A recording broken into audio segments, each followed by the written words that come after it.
திவ்யா, நீ தினமும் 5000 ரூபாய் செலவு பண்ற. எங்க வீட்ல எல்லாம் 500 ரூபாய் கேட்டாலே திட்டுறாங்க. அப்படி உங்க அப்பா என்ன பிசினஸ் பாக்குறாங்க? அது வந்து ஹேய், நாங்கள் எங்கள் அப்பா 5 ஸ்டார் ஹோட்டல் நடத்துனாங்கடி. அவங்க சின்ன வயசுலேயே இறந்ததுனால அந்த கடையை எங்கள் அம்மா ஆள் வச்சு நடத்திக்கிட்டு இருக்காங்க. அதனால அதில் எங்களுக்கு நிறைய வருமானம் வரும்டி. இவ்வளோ பெரிய ஹோட்டலுக்கு நீ தான் சொந்தக்காரி, அப்புறம் எதுக்கு நீ வெளியெல்லாம் வேலைக்கு போற? எவ்வளோ பெரிய முதலாளியாக இருந்தாலும் நான் என் சொந்த காலில் நின்று சம்பாதிக்கணும்னு எனக்கு ஆசைடி. அதனால தான் நான் ஒரு பெரிய கம்பெனியில் மேனேஜர் போஸ்டிங்கில் இருக்கேன். ஒர்க் பண்ற கம்பெனி நேம் என்னடி? எந்த கம்பெனி சொல்லலாம்? ஏதாவது ஒரு பெரிய கம்பெனி சொன்னாதான் இவளுக்கு நம்புவாளுங்க. எனக்கு பேப்பரில் பார்த்தல கேகேஆர் கம்பெனி, அதை சொல்லிட வேண்டியதுதான். ஏய் சாதனா, நான் கேகேஆர் கம்பெனியில் தாண்டி மேனேஜர் போஸ்டிங்கில் இருக்கேன். வாவ், அந்த கம்பெனிலாம் பெரிய கம்பெனியாண்டி. அங்கெல்லாம் வேலையே கிடைக்க ரொம்ப கஷ்டம்டி. நீலாம் ரொம்ப கிரேட்ரி. நீ அங்க மேனேஜர்னா அப்ப நீ வைக்கிறது தானே சட்டம். அஃப்கோர்ஸ், அதில் என்ன உனக்கு doubt? Hi students, good morning. Hi miss, good morning. Hi students, உங்க பேரண்ட்ஸ் கிட்ட எக்ஸாம் பேப்பர்ல சைன் வாங்கிட்டு வர சொன்னேன், எல்லாரும் வாங்கிட்டு வந்துட்டீங்களா? மிஸ் எங்க அம்மா கிட்ட பேப்பரை சைன் வாங்க கொடுத்தா அவங்க பேப்பரை பார்த்துட்டு அடின்னு அடிச்சு போட்டாங்க மிஸ்.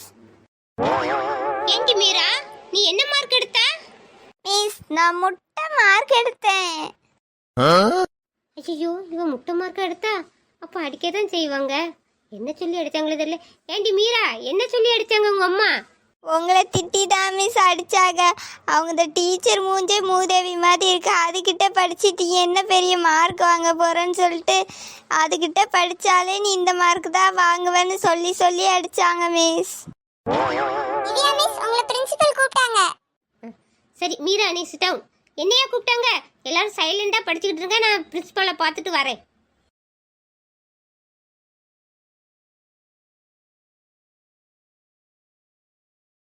நானே இப்படி ஒரு மானங்கிட்ட வேலை தான் பார்க்கேன்.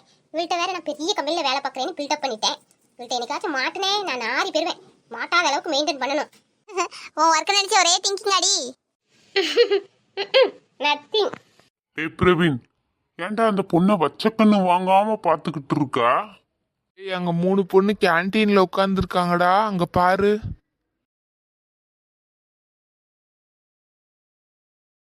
ஆமா, 3 பொண்ணுங்க இருக்காங்க, அதுக்கு என்னடா? டேய், அங்க 3 பொண்ணு உட்காந்துருக்காங்களடா. அதுல ரெட் கலர் ட்ரெஸ் போட்ட பொண்ணு மேல எனக்கு ரொம்ப நாளா கண்ணுடா. அந்த பொண்ணு எப்படியாவது கரெக்ட் பண்ணி உஷார் பண்ணிடலான்னு பாக்குறேன். அந்த பொண்ணு மசியவே மாட்டுதுடா. என்னது, உனக்கே மசியமெண்ட்டுக்கா? டேய், என்னால நம்பவே முடியலடா. நீ பொண்ணுங்களெல்லாம் அசால்ட்டா உன் வலையில விளைவிச்சு உன் வலிக்கு கொண்டு வந்துருவியே. எப்படிடா இந்த பொண்ணு மட்டும் உனக்கு சிக்காம போச்சு? எனக்கு என்னமோ இந்த பொண்ணு ஹை லெவல் பசங்களை மட்டும்தான் பார்த்த மாதிரி தோணுதுடா. அவ ஹை லெவல் பையனை பாக்குறான்னா எனக்கு மடங்கடா. நான் தான் அரசியல்வாதி பையனை. நான் நினைச்சா எதை நடத்தி காமிக்கண்டா. நான் மடக்கி காமிக்கட்டுமா? டேய், நீ பெரிய எடுத்து பையனோன்னு நீ எல்லா பொண்ணையும் உஷார் பண்ணி வச்சிருக்கடா. இந்த பொண்ணையாவது விட்டு வைடா, நான் உஷார் பண்ணிக்கிறேன். எப்படிடா இவ்வளவு நாள் அவ என் கண்ணுல சிக்காம போனா? இப்படி ஒரு கிளியோ போட்டுற மாதிரி ஒருத்தி இருக்கான்னு தெரிஞ்சா எப்பவுமே இவளை நான் அடைஞ்சு என் ஆசையை தீர்த்திருப்பேனடா. இவ்வளவு நாள் என் கண்ணுல சிக்கலடா. மச்சான், நீ எனக்கு அவளை காமிச்சதுக்கு உனக்கு ரொம்ப ரொம்ப ரொம்ப நன்றிடா. இன்னைக்கு அவளை எப்படியாச்சும் நான் அடைஞ்சு காமிக்கிறேன்டா. டேய் ராஜேஷ், நீ என்னடா இப்படி பேசுற? நான் அவளை அடையணும்லாம் நினைக்கலடா, லவ் பண்ணணும் மட்டும்தானே நினைச்சேன். டேய் பிரவீன் மட்டச்சாம்பிராணி, அவதான் ஹை லெவல் பையனை பாக்குறான்னு நீ சொன்னல்ல. அப்படிப்பட்ட பையன் பொண்ணுங்க காதலிக்க லாக்கி கிடையாதுடா. என்ன மாதிரி பசங்க கூட வந்து அவ என்ஜாய் பண்றதுக்கு மட்டும்தான் லாக்கிடா. நான் அவளை இப்போ என்ஜாய் பண்றேன், நீ அதை வேடிக்கை பாரு. ஏய், எதுவும் பிரச்சனையில மாட்டிக்காதடா. ஏய், நானாவது பிரச்சனையில மாட்டிக்கிடுறதாவது? நான் இத மாதிரி எத்தனையோ பொண்ணுங்களை அனுபவிச்சிருக்கேன்டா. 100ல இவளும் ஒருத்தி. எவ என் கண்ணுக்கு அழகா தெரியறாளோ அவளை நான் உடனே அடைஞ்சிடணும்டா. அதுதான் இந்த ராஜேஷோட குறிக்கோள். அப்படி பிரச்சனையில மாட்டினாவோட எங்க அப்பா கிட்ட இருக்கிற செல்வாக்குல அவரு என்ன வெளியே கொண்டு வந்துடுவாருடா. நீ பயப்படாத. ஹாய். யார் நீங்க? Hi, I am Rajesh. Okay, நீங்க ராஜேஷ்னா இருந்துட்டு போங்க, அதுக்கு நான் என்ன பண்றது? பெரிய பணக்காரர் எம்எல்ஏ கருணாஸ் தெரியுமா, அவரோட பையன்தான் நான். வாவ், எம்எல்ஏ கருணாஸை பத்தி நான் கேள்விப்பட்டிருக்கேன். அவங்க மகனா நீங்க? எஸ், கருணாஸோட ஒரே மகன் நான் தான். I am Rajesh.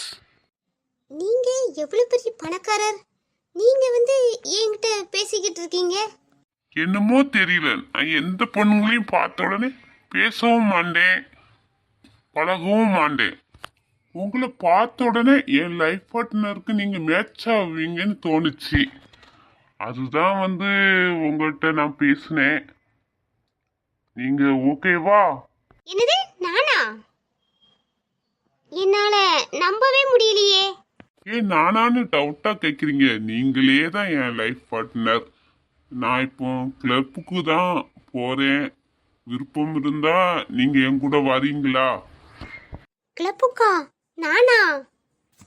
ஆமா டியர், நீங்க தான். உங்க மாதிரி அழகுக்குலாம் இந்த மாதிரி கேண்டீன்லாம் நீங்க இருக்கக்கூடாது. நீங்க இருக்க வேண்டிய இடம் வேற. அந்த மாதிரி கிளப்ல தான் நீங்க இருக்கணும். போகலாமா? ஏய் திவ்யா, இங்க பாரு. என்னடி சொல்லு. ஏய் திவ்யா, இந்த மாதிரி சான்ஸ் எல்லாம் கிடைக்காதுடி. அதுவும் இவ்வளோ பெரிய பணக்கார பையன் உனக்கு கூப்பிடுறானா, உனக்கு ஏதோ ஒரு இடத்துல மச்சம் இருக்குடி, போய் என்ஜாய் பண்ணுடி. அப்படிங்கிற? இப்படி தானே, அவன் என்ன எங்களையா கூப்பிட்டா? தேடி உன்னை தானே கூப்பிட்டா. அப்போ உனக்கு தான் ஏதோ ஒரு யோகா இருக்கு, ஜாலியா போய் என்ஜாய் பண்ணு. என்னங்க, உங்க ஃப்ரெண்டு ஏதோ காதுல ரகசியம் சொன்ன மாதிரி இருக்கு.